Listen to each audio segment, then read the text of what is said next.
Mission के निश्चितता और अनिश्चितता के बीच। धन्यवाद आरुषि। अगर मैं सही मायने में कहूँ तो अंतरिक्ष का कोई भी मिशन हो और चाहे किसी भी देश के द्वारा संचालित किया जा रहा हो, मिशन के निश्चितता और अनिश्चितता के बीच बहुत ही महीन अंतर होता है, जिससे कि एक मिशन सफल या असफल होता है। लेकिन ना हम थके, ना हम हारे। हमने अपनी पिछली कमियों को सुधारते हुए आज पूरी तरह से आश्वस्त किया है कि लैंडर मॉड्यूल निश्चित तौर पे चंद्रमा की सतह पर सेफ और सॉफ्ट लैंडिंग करेगा। सभी दर्शकों की जानकारी के लिए अब हम इसरो के अब तक के सभी लूनर मिशंस की संक्षिप्त विवरण प्रस्तुत करेंगे। जी हाँ, इसरो का पहला मून मिशन चंद्रयान 1 अक्टूबर 2008 में पीएसएलवी रॉकेट के द्वारा सफलतापूर्वक प्रक्षेपित किया गया था। चंद्रयान 1 चंद्रमा के सतह पर पानी की खोज करके पहले ही इतिहास रच चुका है। यही कारण है कि आजकल विश्व के तमाम अंतरिक्ष वैज्ञानिक और स्पेस एजेंसियां चंद्रमा को और करीब से जानने के लिए उत्सुक दिख रही हैं।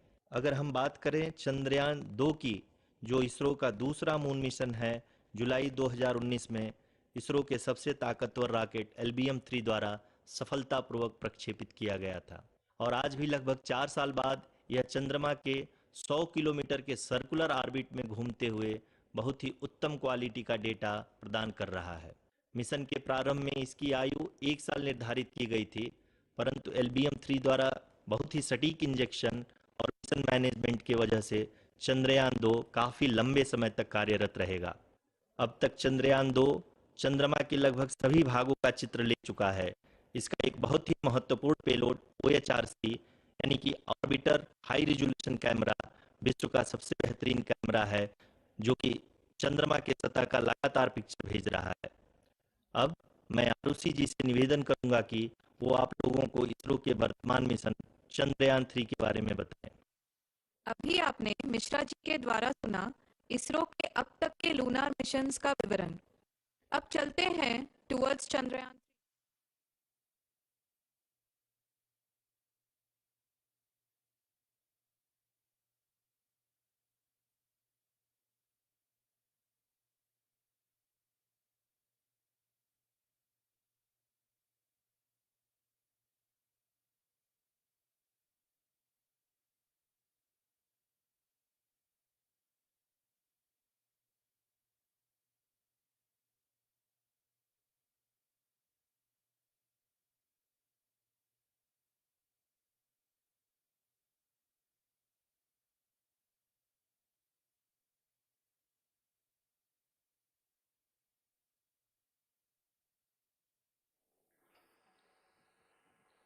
नमस्कार। इसरो के इस महाअभियान से जुड़ने के लिए आप सादर आमंत्रित हैं। मैं पद्मदेव मिश्रा अपने को होस्ट श्रीमती आरुषि सेठ के साथ आप सभी को और देश विदेश से जुड़े सभी दर्शकों का हार्दिक अभिनंदन और स्वागत करता हूं। 23 अगस्त 2023 आज की शाम इसरो के वैज्ञानिकों और सभी अंतरिक्ष वैज्ञानिकों के साथ लैंडर मॉड्यूल को चंद्रमा के सतह पर उतरने के ऐतिहासिक पलों को देखने के लिए तैयार और उत्सुक हैं। जी हाँ, इसरो के गौरवपूर्ण इतिहास में एक और अध्याय जुड़ने जा रहा है और आज हम सब लोग इसके साक्षी बनेंगे। आप ये सारे विजुअल्स अपने स्क्रीन पर इसरो के मिशन ऑपरेशन कॉम्प्लेक्स यानी मॉक से देख रहे हैं, जो कि बेंगलुरु में स्थित telemetry tracking and command network ISTRAC से प्रसारित किया जा रहा है। ये विजुअल्स आपको पावर डिसेंट के काउंटडाउन और उस पथ को प्रदर्शित कर रहा है जिस पे चलकर लैंडर आज चंद्रमा के साउथ पोल पे सेफ और सॉफ्ट लैंडिंग करेगा। आपको ध्यान दिला दूं, इस समय हम लोग पावर डिसेंट शुरू होने से लगभग 22 मिनट दूर हैं। जो दर्शक थोड़ी देर से जुड़े हैं उनकी जानकारी के लिए बता दें, आप लोग इस ऐतिहासिक पल को इसरो के ऑफिशियल वेबसाइट, फेसबुक, ट्विटर और यूट्यूब पे भी देख सकते हैं। Honorable dignitaries, delegates, scientists, media personnel, and dear viewers, a very good evening to all of you. We at ISRO welcome you to the live coverage of India's prestigious Chandrayaan 3 mission's landing event on the lunar surface. These are the visuals from Mission Operation Complex at ISRO's Telemetry Tracking and Command Network, ISTRAC, situated in Namma, Bengaluru, Karnataka. I, Arushi Seth, and my colleague, Dr. Padamdeo Mishra, are your hosts for the evening and shall accompany you on the journey of the landing event from powered descent start to touchdown.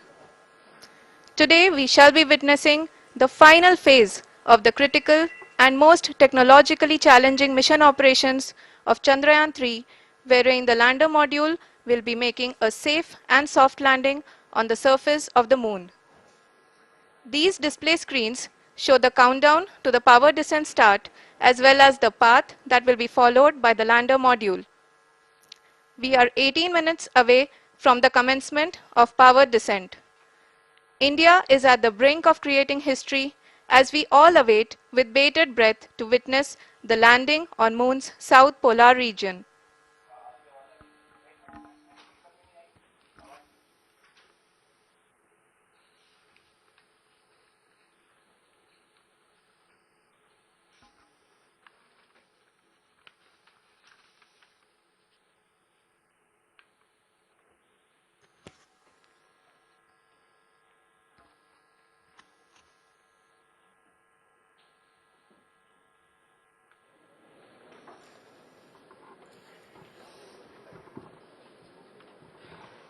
ISRO का पहला moon mission Chandrayaan 1 अक्टूबर 2008 में PSLV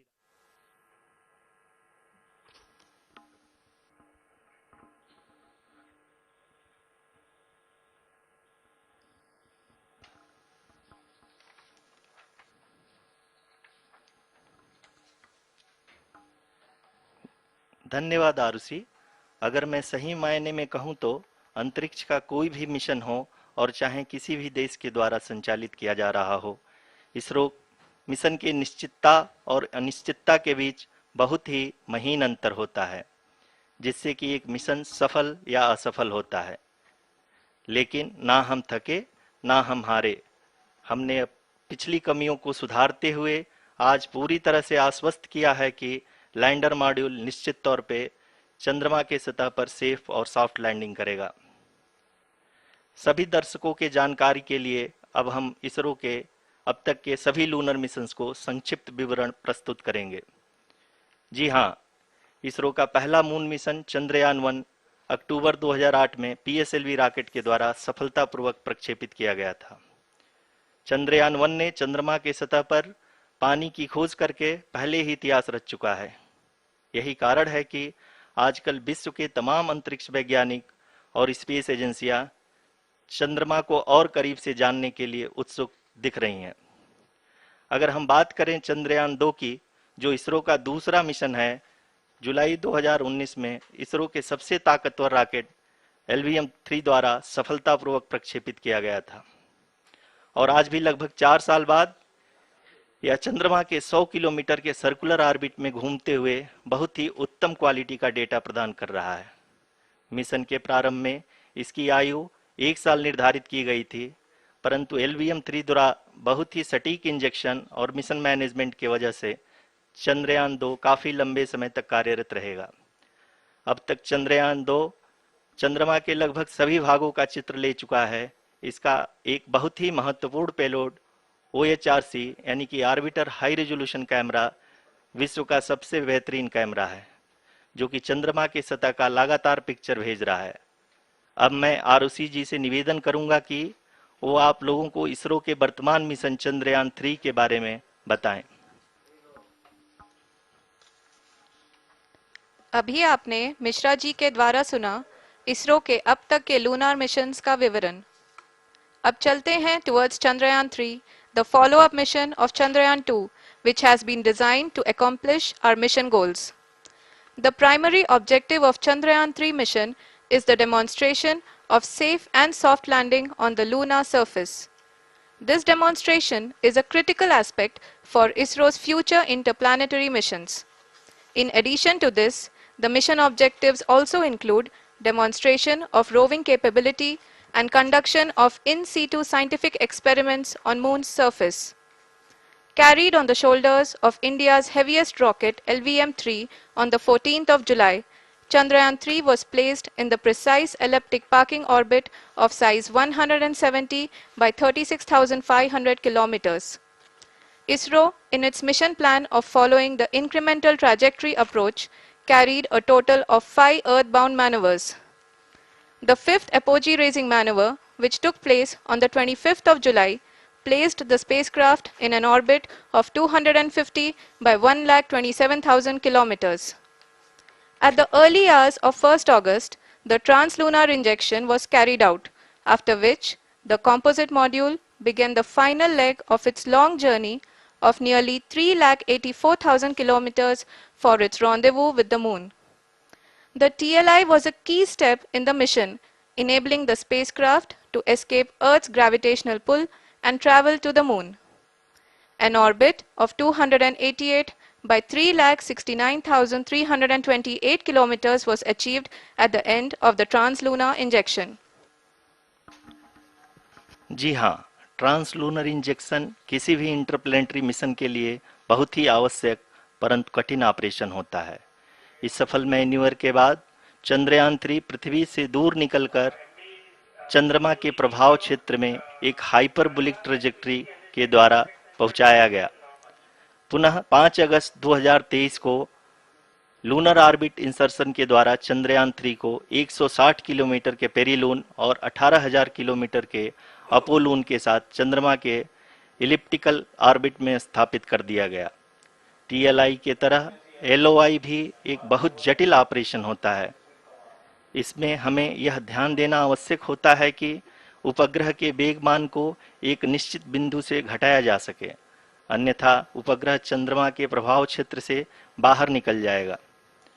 LOI के सफलतापूर्वक परिचालन के बाद चंद्रयान-3 की कक्षा को 4 बार और परिवर्तित किया गया। इस दौरान चंद्रमा की अधिकतम ऊंचाई को घटाकर 160 किलोमीटर कर दिया गया।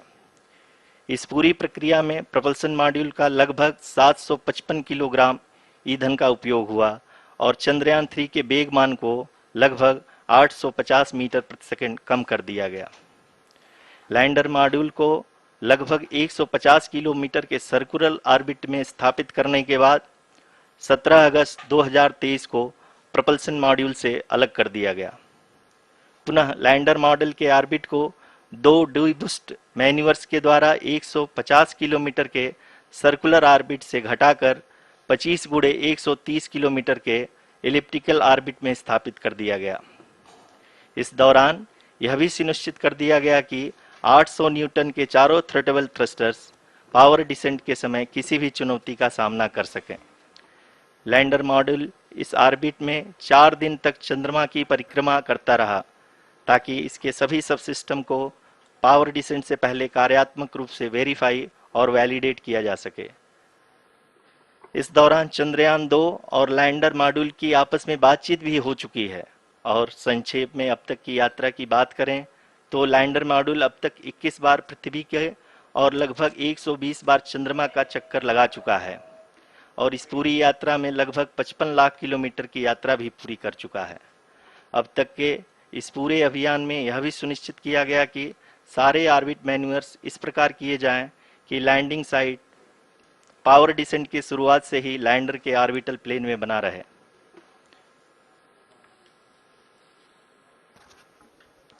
That is true indeed. We have arrived at the crucial juncture wherein the orbit plane contains the desired landing site at the start of powered descent. We are also happy to announce that live images from the Chandrayaan-3 lander imager camera is being received continuously.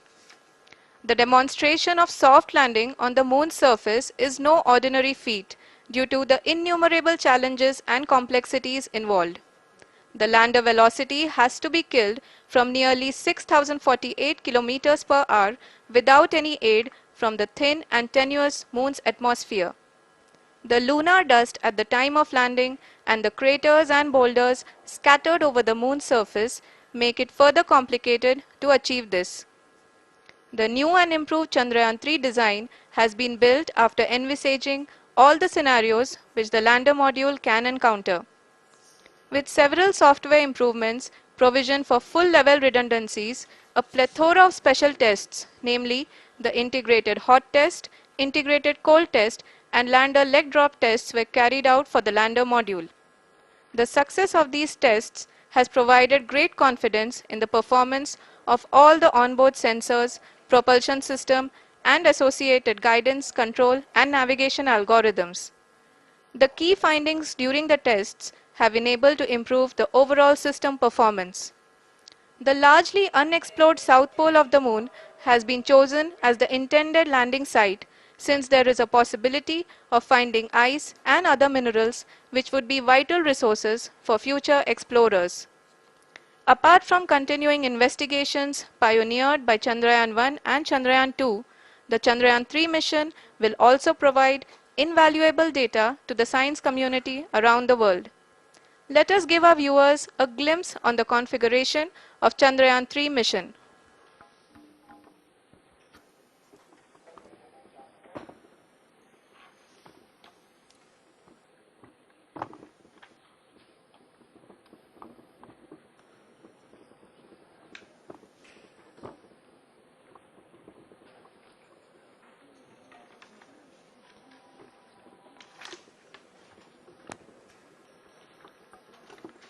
Chandrayaan 3 का mission plan लगभग चंद्रयान 2 के तरह ही बनाया गया है। यहाँ यह भी सुनिश्चित किया गया है कि चंद्रयान 3 को रॉकेट से अलग होने से लेकर के चंद्रमा के निकटतम कक्षा में स्थापित होने तक सारी गतिविधियां चंद्रयान 2 के तरह ही हों। और अब हम यह कह सकते हैं कि यह प्लान पूरी तरह से 100% सफल रहा। हालांकि लैंडर मॉड्यूल के सेंसर्स और प्रोपल्शन सिस्टम को इस तरह से मजबूत किया गया है कि लैंडर पावर डिसेंट के समय किसी भी आपदा से बाहर आकर के मिशन के मुख्य उद्देश्य को पूरा कर सके। इस क्रम में लैंडर के मुख्य सेंसर्स कारा, लासा, एलएचबीसी, एलडीवी और एलएचडैक का कार्यात्मक परीक्षण भी किया जा चुका है। एलडीवी, जो कि पूर्णतः स्वदेशी तकनीकी से बनाया गया एक नया सेंसर है, इसका मुख्य कार्य लैंडर के वेलोसिटी को तीनों अक्षों में कंप्यूट करना है। पावर डिसेंट के दौरान लैंडर के सटीक पोजीशन और वेलोसिटी का ज्ञान होना बहुत ही आवश्यक है। लिराप यानी laser inertial referencing and accelerometer package इस कार्य को पावर डिसेंट के दौरान बखूबी निभाएगा। ट्रैजेक्टरी जनरेशन, जो कि चंद्रयान 3 मिशन के लिए बहुत ही अहम है, क्योंकि हर ऑर्बिट मैन्यूवर के बाद यह सुनिश्चित किया जाता है कि लैंडर की मिशन ऑब्जेक्टिव को ना बदले। इस क्रम में मैं यह भी आपको बता दूं कि ऑर्बिट डिटर्मिनेशन, जो कि उपग्रह के पोजीशन और वेलोसिटी को बहुत ही एक्यूरेटली बताता है, एक बहुत ही कठिन और जटिल कंप्यूटेशन और एस्टिमेशन होता है। यहाँ यह भी जानना महत्वपूर्ण है कि चंद्रयान 2 का OHRC पेलोड अब तक काफ़ी ऊंचे स्तर का डैम प्रदान किया है, जिसके फलस्वरूप लैंडिंग साइट की सीमा को बढ़ाकर 4 × 2.4 किलोमीटर कर दिया गया है, जो कि पावर डिसेंट के दौरान सॉफ्ट लैंडिंग कराने में काफ़ी सहायक सिद्ध होगा। Apart from the sensors, Chandrayaan-3 is equipped with a suite of sophisticated payload instruments. While Chandrayaan-1 and Chandrayaan-2 orbiter have provided abundant remote sensing data of Moon, equally important are the on-site localized measurements that provide ground truths. Lander and rover have payloads which are completely new and will perform in situ analysis of lunar surface. The two spectroscopes on rover, APXS and LIBS, will actively measure the surface elemental abundances at the landing location and surrounding area. The lander carries a seismometer ILSA that can sense impact events and lunar quakes. The thermal probe CHAST will measure the temperature profile and thermal conductivity of Moon's regolith. The Rambha payload will carry out lunar ionosphere studies, while the laser retroreflector array shall be a passive location indicator for future spacecraft equipped with laser altimeter. The propulsion module has not been left behind, and an experimental shape payload has been added to it as a value addition. It will help in understanding the nature and characteristics of water-rich planets and will also aid in the future study of potentially habitable exoplanets. We are minutes away from the start of powered descent. The entire powered descent shall be carried out by the onboard autonomous landing sequencer or ALS, which is a series of instructions preloaded to the lander module. These instructions include the commands to be executed, data to be collected and analyzed, and decisions to be made and executed autonomously throughout the powered descent.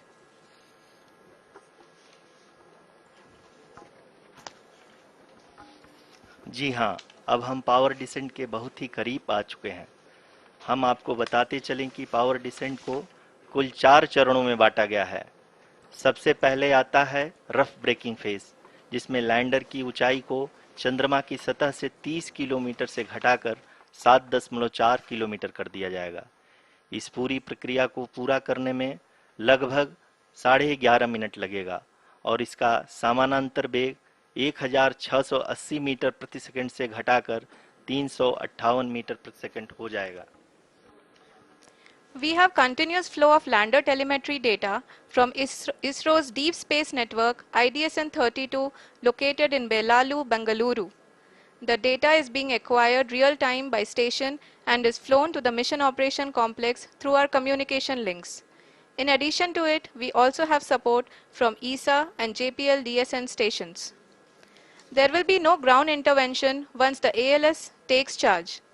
The preparation for today's event had started 48 hours before, wherein various pre-selections and uplinking of parameters for the autonomous landing sequence were carried out. The whole descent is divided into 4 phases: the rough braking phase, the attitude hold phase, fine braking phase, and the local navigation phase or the terminal descent phase.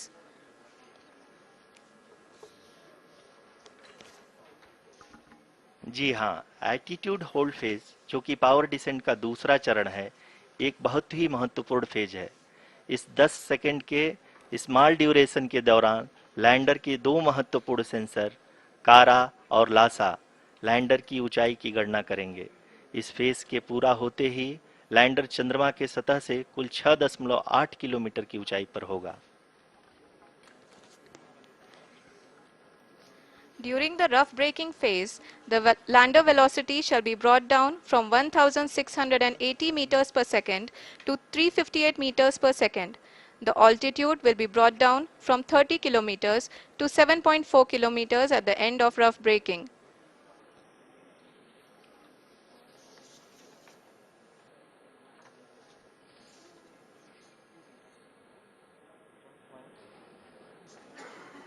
Currently, we can see the scientists are analyzing the lander data.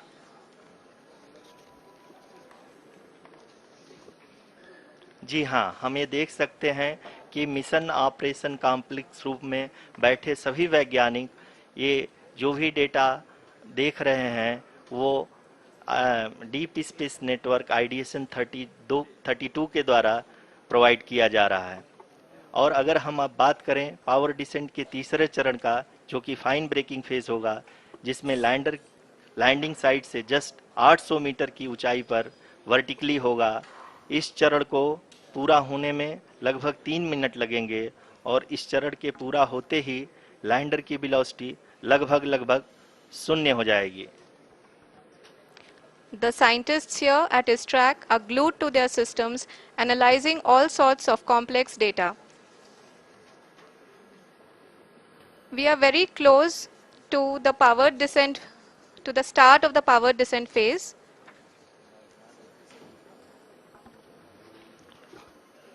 जी हाँ, अगर अगर अगर हम अब बात करें power descent के चौथे और अंतिम चरण का, जो कि लोकल नेविगेशन फेज या टर्मिनल डिसेंट फेज भी कहा जाता है, इस दौरान लैंडर के दो इंजन बंद कर दिए जाएंगे और लैंडर के सेंसरों द्वारा इसके हाइट और वेलोसिटी की गणना इनर्शियल नेविगेशन को भेज दिया जाएगा। इस दौरान लैंडर 150 मीटर की ऊंचाई को प्राप्त करने के बाद कुल 131 सेकंड लगाएगा। इस पड़ाव पे आने के बाद पुनः लैंडर 22 सेकंड के लिए हवरिंग करेगा।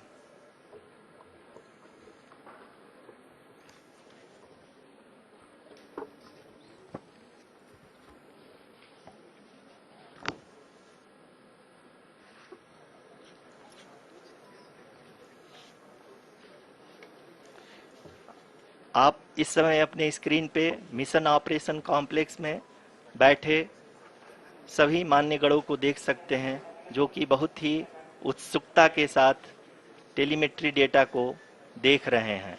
अभी हम लोग पावर डिसेंट शुरू होने से जस्ट कुछ ही पल दूर हैं।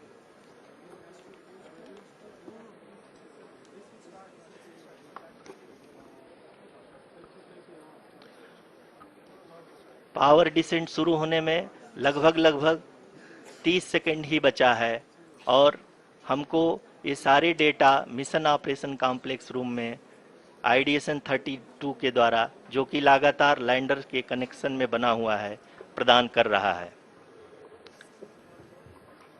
Dear viewers, the pivotal power descent has begun and the lander module is propelling towards the moon's surface along the intended trajectory.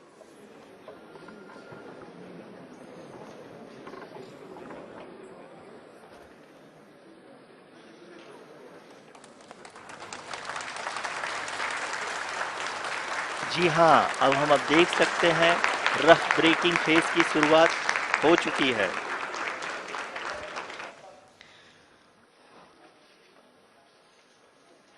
During this rough braking phase, the lander velocity shall be brought down from 1680 meters per second to 358 meters per second.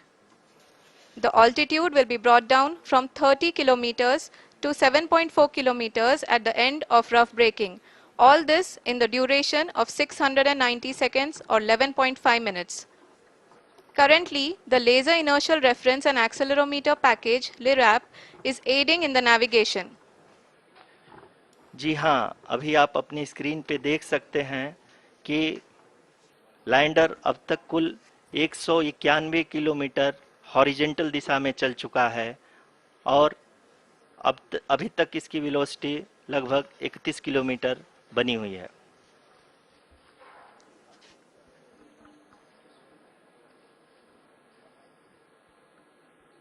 The lander module has traveled a distance of approximately 228 kilometers.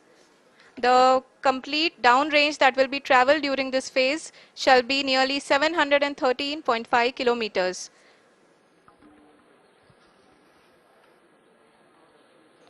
जी हाँ, कुल 745 kilometre के इस rough breaking phase में आप देख सकते हैं कि हम लोग लगभग अपनी यात्रा 20% कंप्लीट कर चुके हैं।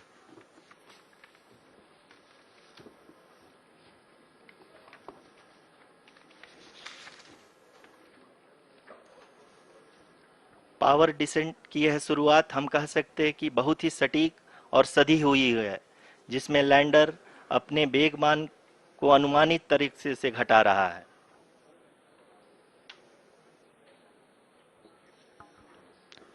The altitude of the lander module will reduce from 7.4 kilometers to 6.8 kilometers.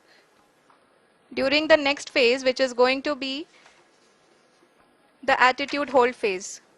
We can currently see that the altitude of the lander module is nearly 31 kilometers. Arushi, अभी हम इस ग्राउंड ट्रेस को देखते हुए कह सकते हैं कि रफ ब्रेकिंग फेज की शुरुआत बहुत ही अच्छे तरीके से हुई है। आप ये देख सकती हैं कि जो भी प्रोजेक्टेड ग्राउंड ट्रेस है, उसी पे अपना लैंडर मॉड्यूल आगे चलते हुए बढ़ रहा है। अभी तक ये देखा जा सकता है कि लैंडर मॉड्यूल लगभग 370 किलोमीटर क्षैतिज दिशा में चल चुका है। The mission operations team is analyzing the data.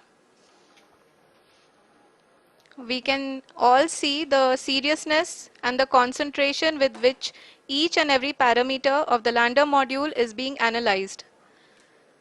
The performance so far seems to be nominal.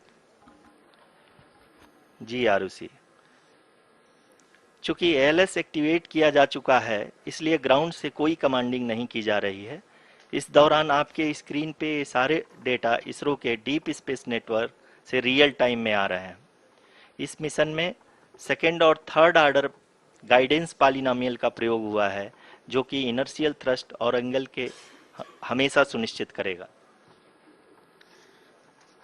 During the entire descent, there is no ground intervention as the ALS has taken charge.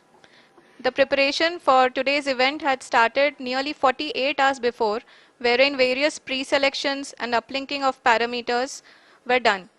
We can see that the vertical velocity of the lander module has been brought down. It is continuously coming down. And the ALS had already been initiated 1 hour before the scheduled time of the power descent start. Following this, the throttleable engine electronics module, the TECM, was switched on and lander was oriented to the favorable attitude. जी हाँ, आप अपनी screen पे देख सकते हैं कि lander module जिसकी शुरुआत में वेलोसिटी 1680 मीटर पर सेकंड थी, लगभग 1150 मीटर पर सेकंड हो चुकी है, जो कि एक बहुत ही मैजेस्टिक शुरुआत कही जा सकती है इस रफ ब्रेकिंग फेज के लिए।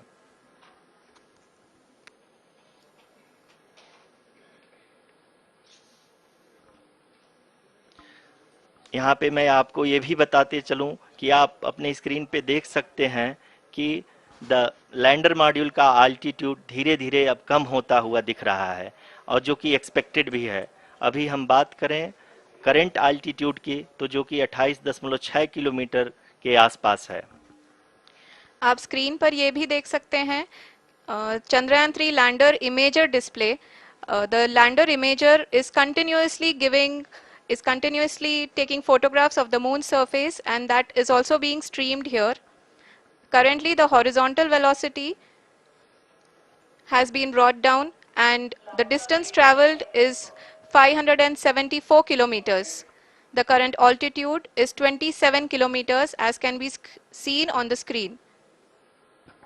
जी हाँ, करीब करीब अपने आधे सफ़र को पूरा करते हुए इस रफ ब्रेकिंग फेज में लैंडर बहुत ही आगे की तरफ बढ़ते हुए अपनी ऊंचाई को घटा रहा है।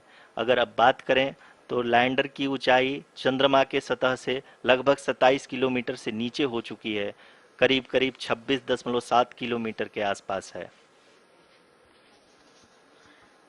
The next phase after the rough braking phase is the attitude hold phase, which will be for a duration of nearly 10 seconds.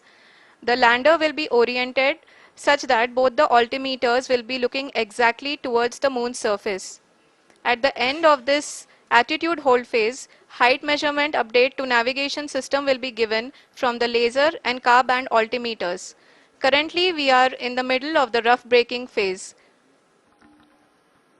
जी हाँ, अगर हम ध्यान से देखें तो लगभग 8 मिनट की यात्रा के बाद लैंडर अपनी हॉरिजेंटल वेलोसिटी को लगातार कम करते हुए अपनी ऊंचाई, अभी की ऊंचाई के समय 24 किलोमीटर की ऊंचाई प्राप्त कर चुका है।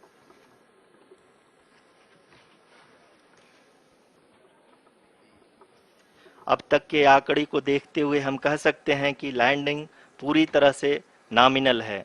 यहाँ पर हम देख सकते हैं कि हॉरिजेंटल वेलोसिटी लगातार कम होती हुई दिख रही है।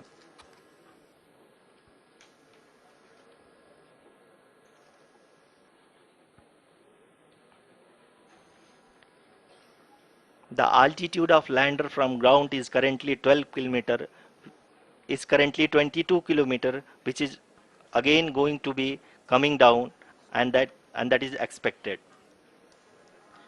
For the viewers who have joined now, we are in the power descent phase, and we are in the rough braking phase, which is the first phase of the power descent.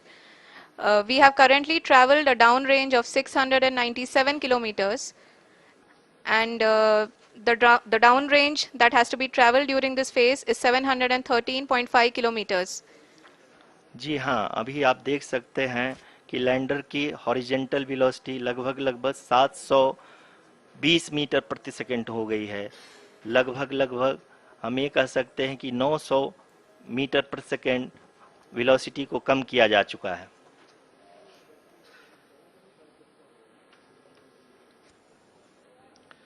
At the same time, we can see the altitude of the lander is just 17.8 kilometer from the moon surface, which is going to be around 7.4 at the end of the rough braking phase.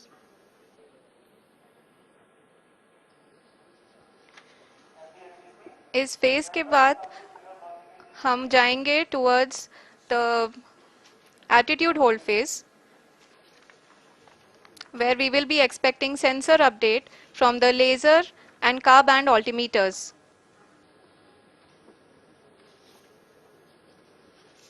We can see the visualization of the lander module moving towards the moon's surface. The current altitude is nearly 15.2 kilometers and the distance traveled is 754 kilometers. We can also see the image that the lander imager camera has been providing.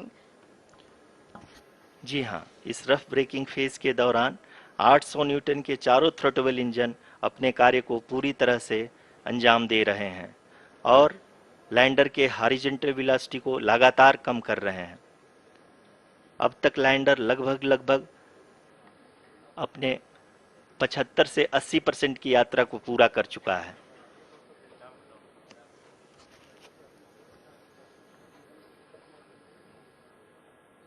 After the rough braking and the attitude hold phase, we shall be having the fine braking phase, which will continue for nearly 3 minutes. The whole phase is being driven by the autonomous landing sequencer and there is no intervention from ground. जी हाँ आरुषि, अभी आप अपनी screen पे देख सकती हैं कि जो करंट आल्टीट्यूड है चंद्रमा के सतह से लगभग 10 किलोमीटर के आसपास है। जी हाँ, हम अपने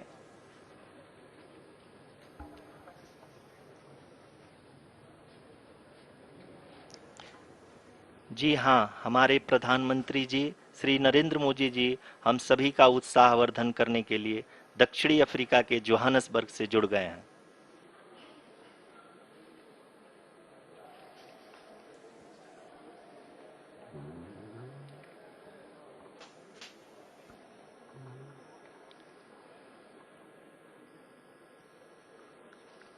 Yes, we are privileged to have with us Honorable Prime Minister of India, Shri Narendra Modi ji, who has joined us from South Africa's Johannesburg to encourage us.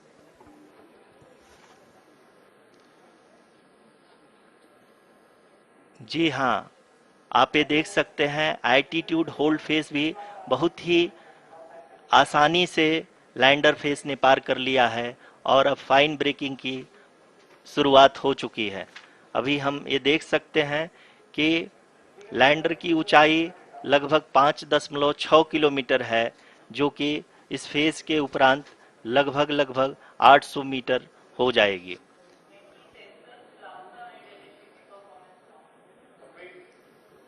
We can hear from the mission operations team that the sensors are performing nominally, and we are currently in the midst of the fine braking phase, which is going to continue for 3 minutes, and the altitude is going to be reduced to nearly 800 meters at the end of this phase.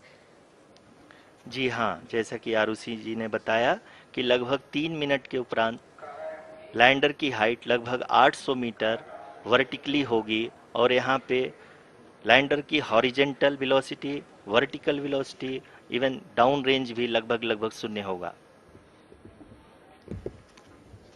We can see the visual of the lander module, and we can see that the downrange traveled is nearly 831 kilometers.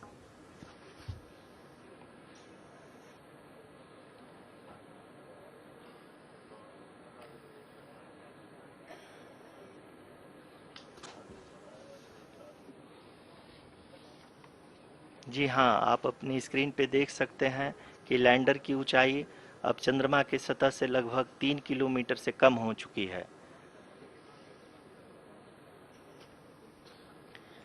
We are very close to the moon's surface, nearly 2.6 kilometers as we can see.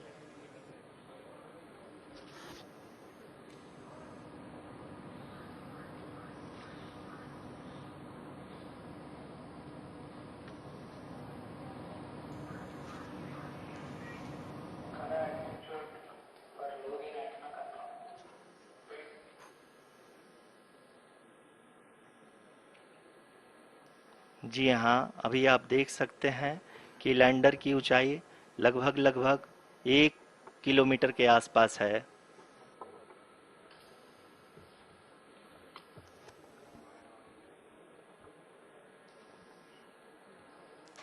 We are nearing the final phase of the power descent, which is going to be the vertical descent phase or the local navigation phase. जी हाँ, अब हम fine breaking waves के एकदम करीब आ चुके हैं। हाँ, आप तालियों के गड़गड़ाहट से सुन सकते हैं कि हम लोगों ने तीसरे चरण को भी बहुत ही सफलतापूर्वक हासिल कर लिया है और अभी हम वर्टिकल डिसेंट फेज में आ चुके हैं, जिसकी शुरुआत भी बहुत ही अच्छे ढंग से हो चुकी है।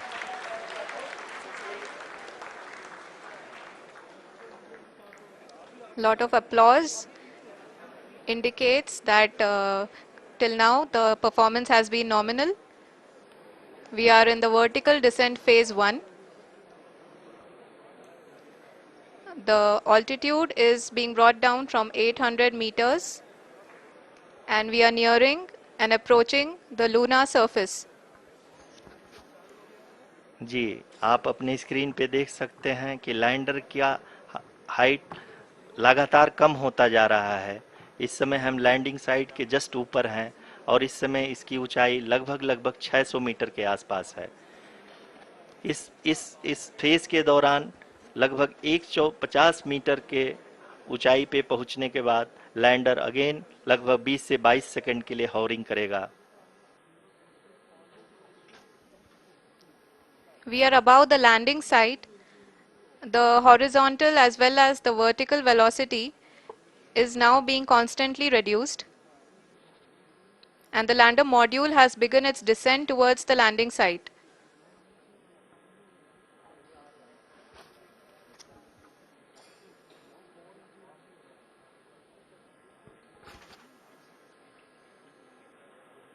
जी हाँ, आप अपने स्क्रीन पे देख सकते हैं ये जो पथ निर्धारित किया गया है, लैंडर पूरी तरह से उसी को ही फॉलो कर रहा है। इस समय हम लगभग 200 मीटर की हाइट से भी कम आ चुके हैं।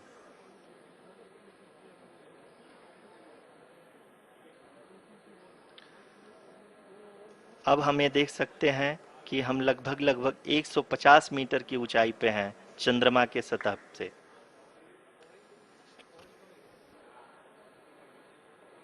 We are approaching the vertical descent phase 2, which will have the lander module hovering at nearly 150 meters above ji the हाँ, lunar surface. जी हाँ, आप इस तालियों के गड़गड़ाहट को सुन सकते हैं, जो कि सेकेंड हाइवरिक फेज के कंप्लीट होने के बाद इन सारे वैज्ञानिकों के द्वारा की जा रही है।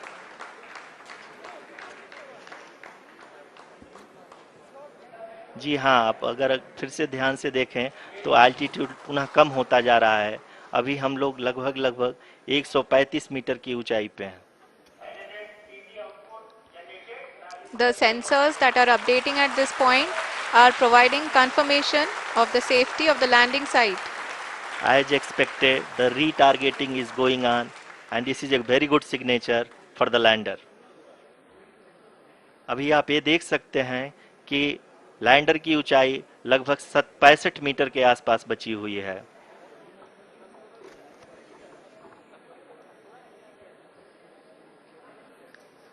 Currently, only 2 engines are now being fired, and we are nearly at zero velocity, vertical and horizontal. We were hovering, and now we are approaching the moon's surface. धीरे धीरे लैंडर की वेगमान को कम किया जा रहा है और हम अब लगभग 50 मीटर से भी कम आ चुके हैं। We can see the Honorable Prime Minister, Shri Narendra Modi ji, who is here to encourage us, and he is critically looking at the visuals.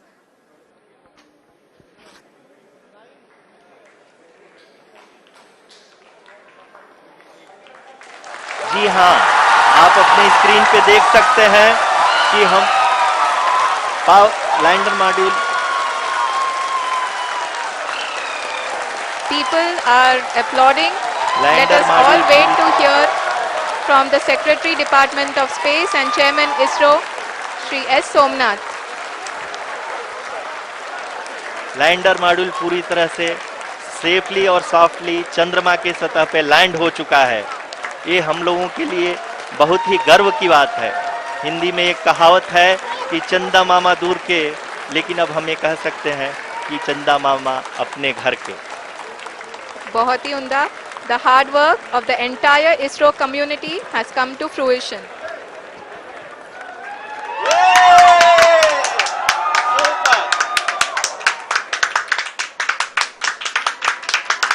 आदरणीय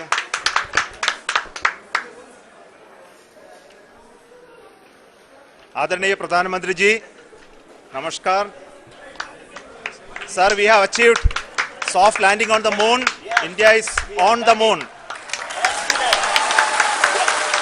Sir, I request our Honorable Prime Minister to address us and bless us. Thank you, sir.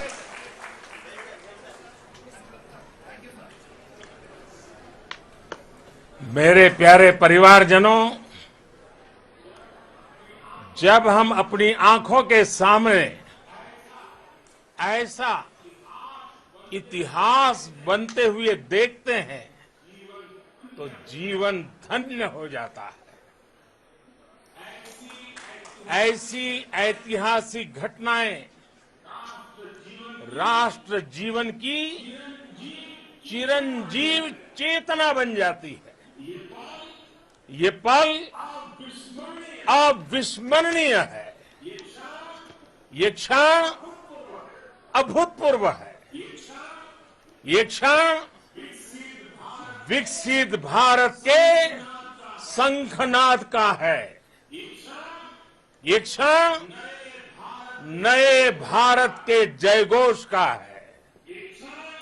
ये क्षण मुश्किलों के महासागर को पार करने का है। ये क्षण जीत के चंद्र पथ पर चलने का है। ये क्षण 140 करोड़ धड़कनों के सामर्थ्य का है। ये क्षण भारत में नई ऊर्जा, नया विश्वास, नई चेतना का है। ये क्षण भारत के उदयमान भाग्य के आह्वान का है। अमृत काल की प्रथम प्रभा में सफलता की ये अमृत वर्षा हुई है। हमने धरती पर संकल्प लिया और चांद पर उसे साकार किया। और हमारे वैज्ञानिक साथियों ने भी कहा, India is now on the moon. आज हम अंतरिक्ष में नए भारत की नई उड़ान के साक्षी बने हैं। साथियों, मैं इस समय ब्रिक्स समिट में हिस्सा लेने के लिए दक्षिण अफ्रीका में हूं, लेकिन हर देशवासी की तरह मेरा मन चंद्रयान महाअभियान पर भी लगा हुआ था। नया इतिहास बनते ही हर भारतीय जश्न में डूब गया है। हर घर में उत्सव शुरू हो गया है। हृदय से मैं भी अपने देशवासियों के साथ, अपने परिवारजनों के साथ इस उमंग और उल्लास से जुड़ा हुआ हूं। मैं टीम चंद्रयान को, इसरो को और देश के सभी वैज्ञानिकों को जी जान से बहुत बहुत बधाई देता हूं, जिन्होंने इस पल के लिए वर्षों तक इतना परिश्रम किया है। उत्साह, उमंग, आनंद और भावुकता से भरे इस अद्भुत पल के लिए मैं 140 करोड़ देशवासियों को भी कोटि कोटि बधाइयां देता हूं।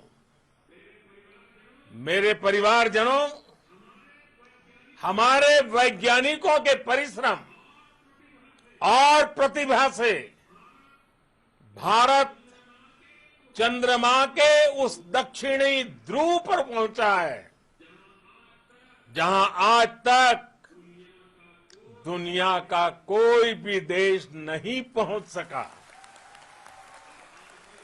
अब आज के बाद से चांद से जुड़े मिथक बदल जाएंगे, कथानक भी बदल जाएंगे और नई पीढ़ी के लिए कहावतें भी बदल जाएगी।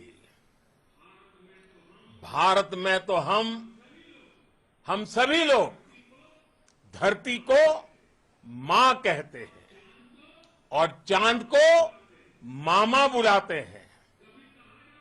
कभी कहा जाता था चंदा मामा बहुत दूर के हैं, चंदा मामा बहुत दूर के हैं। अब एक दिन वो भी आएगा जब बच्चे कहा करेंगे चंदा मामा बस एक टूर के हैं।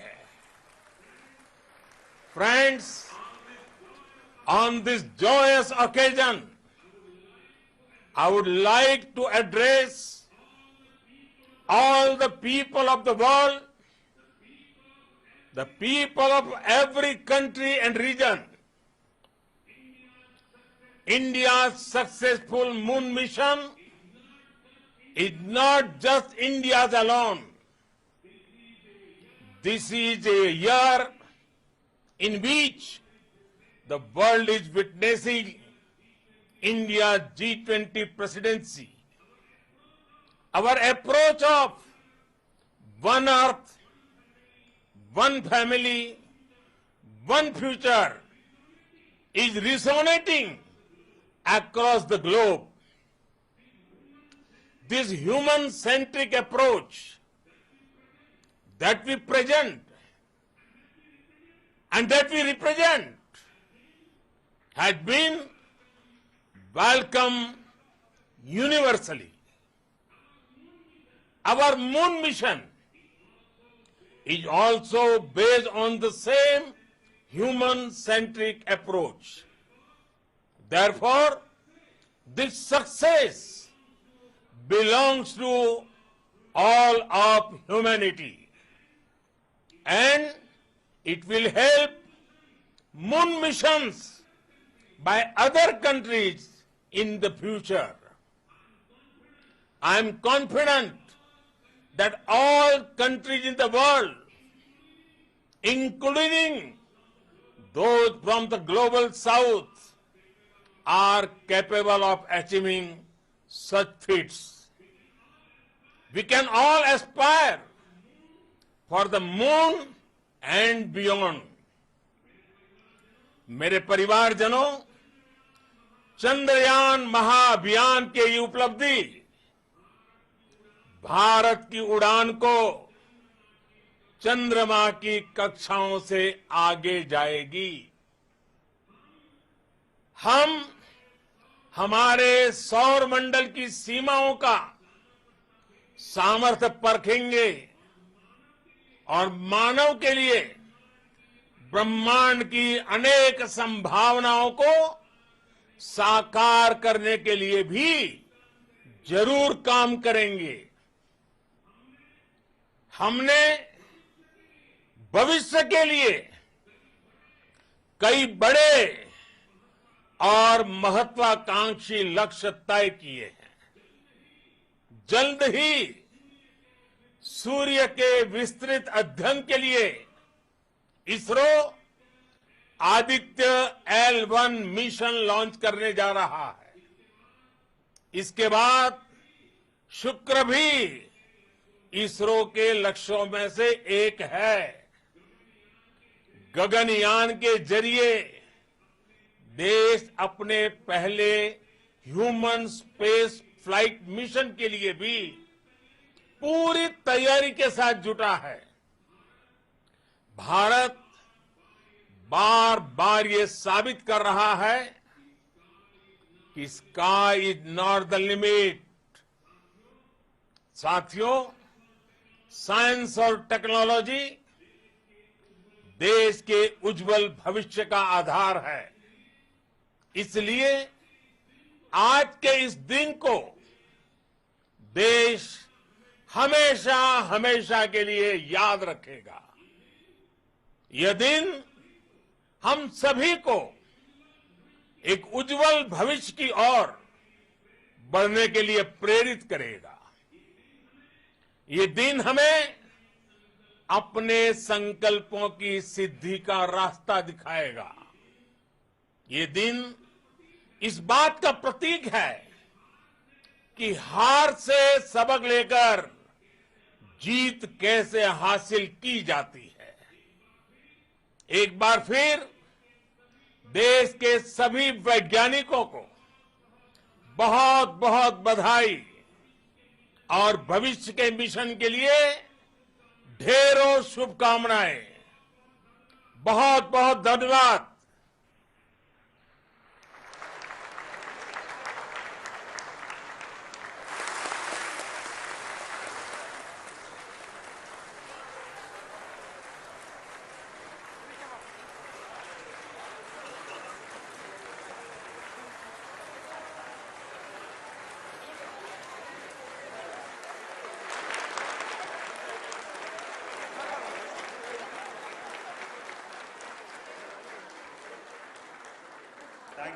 Thank you, Adaraniya Pradhan Mantri ji, for being part of our journey to this success.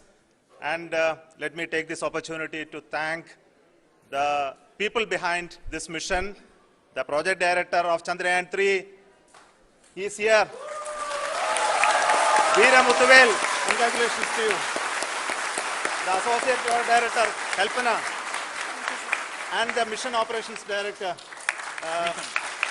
Srikanth. And the satellite was built at your Rao Satellite Center, Shankar and the director.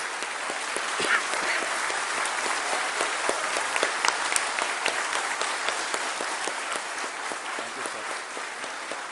Hello.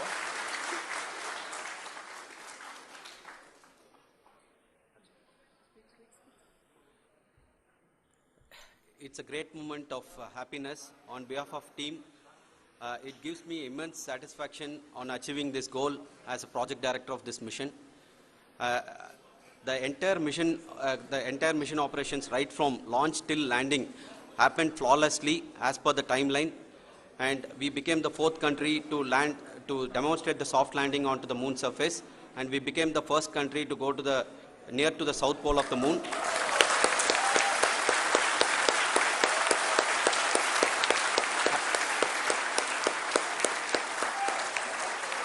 I take this opportunity to thank navigation, guidance and control team, propulsion team, sensors team and all the mainframe subsystems team who have brought success to this mission. I also take the opportunity to thank the Critical Operations Review Committee for thoroughly reviewing the mission operations right from launch till this date. The target was on spot because of the review process. I also thank the ISRO higher management, right from Chairman ISRO, Director URSC and all the center directors and higher ISRO officials. And finally, my thanks to the Chandrayaan-3 project executives spread across the ISRO centers. Thank you.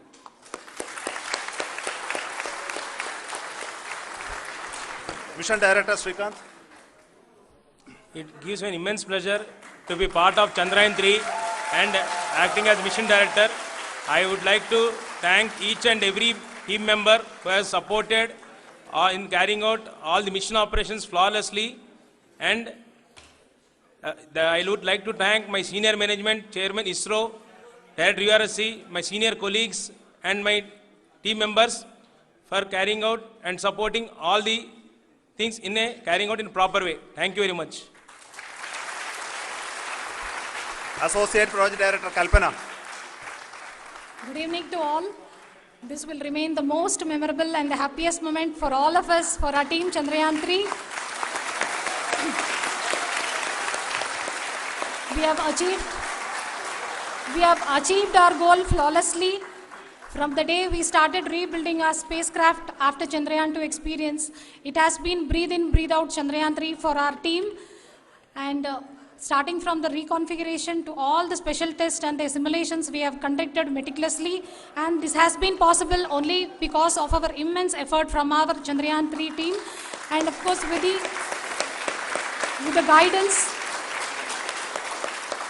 the guidance from our chairman ISRO, our directors and all our experts. With all this, it has been possible. Thank you one and all. Thank you for all the minutest help which has been provided from all the areas of departments. Thank you. Thank you.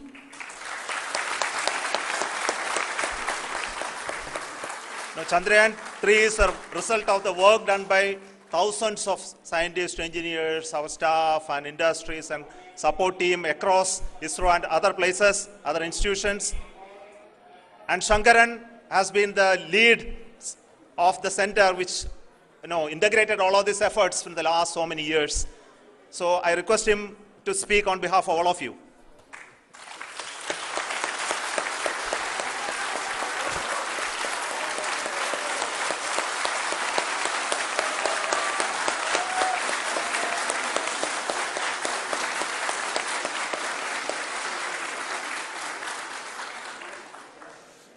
Thank you very much for the affection that has been displayed today now. Today, we have achieved what we set out to achieve in 2019. It was delayed by about 4 years, but we have done it. When Chandrayaan 3 was launched, after the separation of the spacecraft from launch vehicle, I said, I will speak the rest of the things after the soft landing. So here I will take a couple of minutes to tell the tremendous amount of effort that has been put in by the entire project team. When I say project team, it is not just only the project director and associate project director. Of course, they are the face of the project. They have been living, sleeping, eating, breathing Chandrayaan for the last 4 years. They have been supported by such a large number of people, particularly in the navigation, guidance and control area, propulsion system. This area, the amount of effort that has been put by people, the number of simulations that have been done, the number of reviews they have gone through, the amount of criticism they faced and overcome that. It is, as a person who has been watching this for the last 4 years along with them, my heart goes out for them. The amount of effort is tremendous. That is what ISRO is all about. That is what our organization has taught us to do. Now today, this success has put us even more higher responsibility, as the Honorable Prime Minister was telling, because we have set the bar now so high. Nothing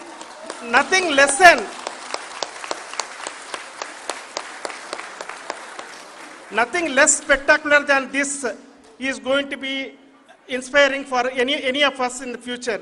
So as the Honorable Prime Minister mentioned, we will be now looking at putting the man in space, putting a spacecraft around Venus and landing a craft in Mars.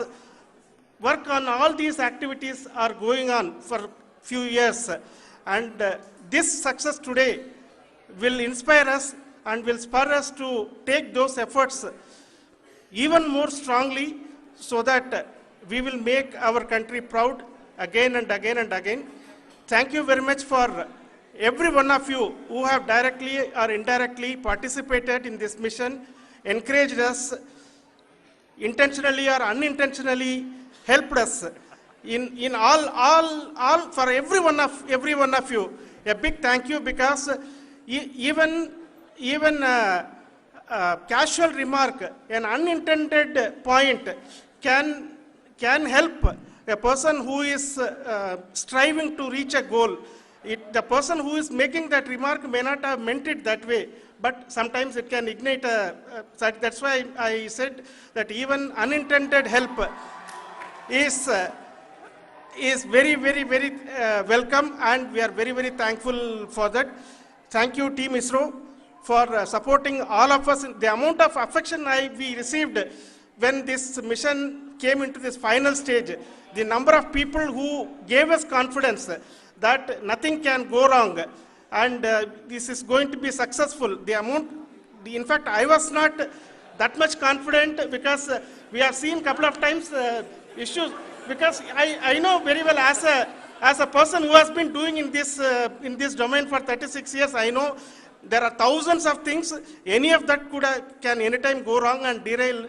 But so many of the people, because that I only see as the reflection of the effort we have put, that people are so happy to see this effort, and they want us to succeed. It is not that they know that we are going to succeed. The people want us to succeed. So thank you very much for everyone, for your love and affection. We will continue to do our best and make our flag fly, ISRO's as well as India's flag fly high. Thank you very much.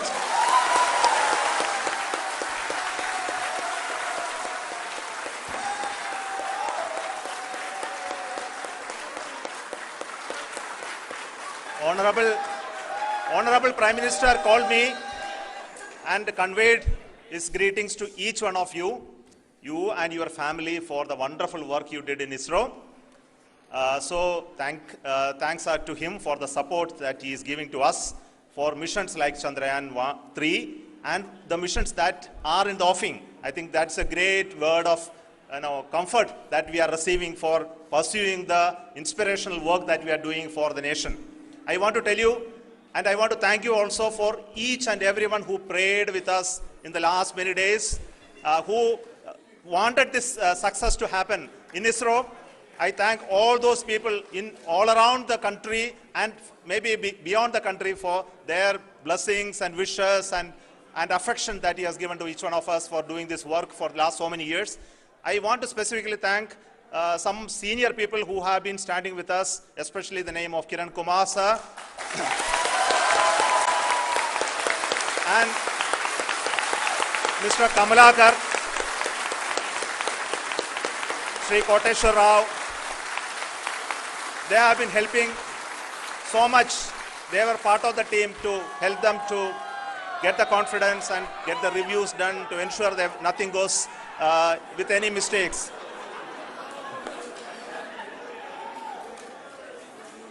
And of course, this is not the work of us alone. This is a work of a generation of ISRO leadership and ISRO scientists. And this is a journey we started in Chandrayaan 1, continued in Chandrayaan 2, and Chandrayaan 2 craft is still working and doing a lot of communication work with us.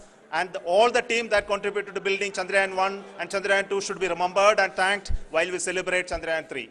And this is an incremental progress and definitely a great, huge one it is. And thank you so much for all the support and work that you have done. Thank you.